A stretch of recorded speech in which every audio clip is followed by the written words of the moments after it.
இன்னைக்கு நம்ம பால் பாயாசம் செய்யலாம். வானல் கொட்டாச்சு. இப்போ சேமியாவை நம்ம வறுத்து எடுக்க வானல் காயுது. நெய் ஊற்றிக்கலாம். நம்ம இப்போ சேமியா வறுக்க தான் போகிறோம். கொஞ்சமாக நெய் விட்டுக்கலாம்.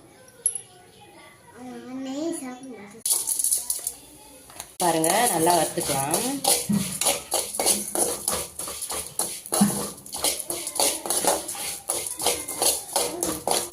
சேமியா வேகிறதுக்கு தண்ணி ஊற்றிக்கலாம். நம்ம தேவையான அளவு தண்ணி ஊற்றிக்கலாம். நாங்கள் பாயசத்துக்கு இப்போ முந்திரி பயிறு ஏலக்காய்லாம் வதக்கி எடுத்துக்கலாம். நெய் ஊற்றி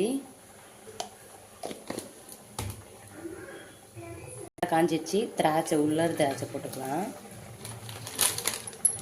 முந்திரி சேர்த்துக்கலாம். முந்திரி எனக்கு நிறையா போட்டால் ரொம்ப பிடிக்கும். முந்திரி சேர்த்துக்கலாம். நல்லா பொரியட்டும். இதில் பம்ப் சீடு சேர்க்கலாம். இது நல்லா மூணுமே பொரியட்டும்.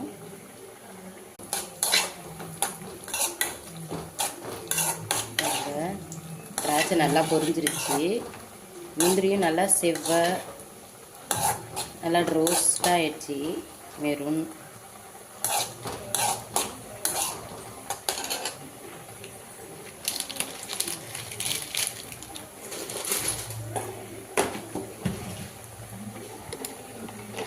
ஒரு நீ பிடிச்சிக்கலாம். நீ தொண்டை பேசாத. பாயாசம் சேமியா நல்லா வெந்துருச்சு.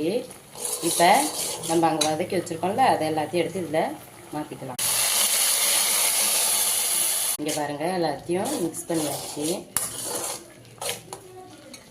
நான் இதுலேயே தான் பால் ஊற்றுவேன். காய்ச்சிலாம் எடுத்து வச்சுக்க மாட்டேன். இதுலேயே பால் ஊற்றி நம்ம நல்லா கொதிக்க விட்டுற வேண்டியதுதான்.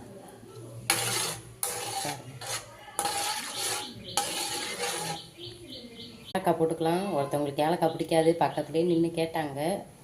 அவங்கள அப்படி எட்ட அமுச்சிட்டு போடுறேன். ஏன்னா ஏலக்காய் போட்டால் தான் வாசனையாக இருக்கும் பாயசம்.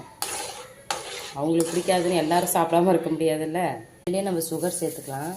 பார்த்துக்கிட்டு சேர்த்துக்கோங்க. எப்பயுமே அதிகமாக சேர்த்துடாதீங்க. கம்மியாக இருந்தாலும் போட்டுக்கலாம். எங்கள் ஃப்ரெண்ட்ஸ், பாயசம் ரெடி. அவ்வளோதான். டேஸ்ட்டு எல்லாம் கரெக்டாக இருந்துச்சு.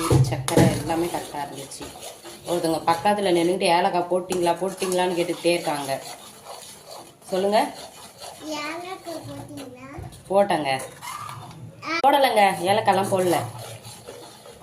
பாயசம் ரெடி பாருங்க.